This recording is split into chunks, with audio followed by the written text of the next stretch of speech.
Shouldn't it also now be from the top down? What do you want to hear from the Prime Minister?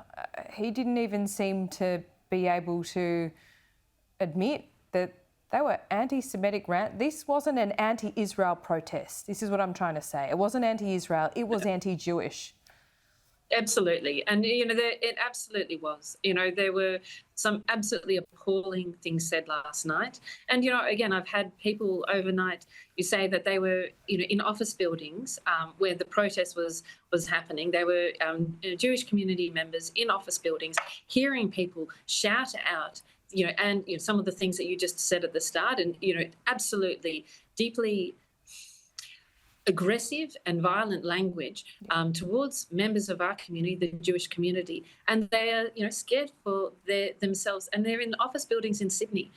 Today I've come from a citizenship ceremony. And one of the pledges that we make as new Australian citizens, is to respect each other, to care for each other, to ensure that, religious, ethnic origin, none of these things impacts your right to be Australian and your right to have the protections and compassion of others.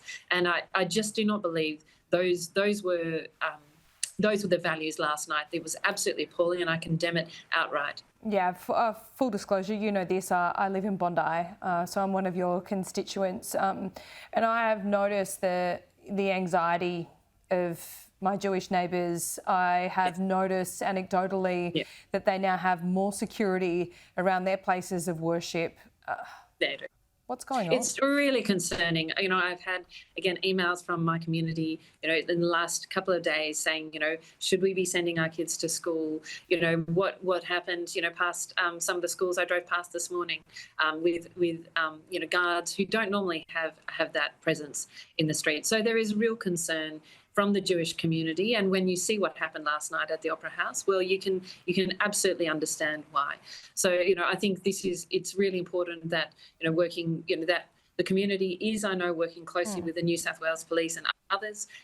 These are some of the relationships. I'm also constantly checking in on the community, and because people are really, really worried. So I appeal to all Australians saying this is an incredibly difficult time for the Jewish community, who have so many connections and people in Israel, as well as Australians in Israel right now who are trying to get home. And again, members of our community. So please, this is a time for us all to show solidarity, with this in the face of this absolutely atrocious terrorist attack. Allegra Spender, thank you for your time. We'll speak in coming days. Appreciate it. Thanks so much, Laura.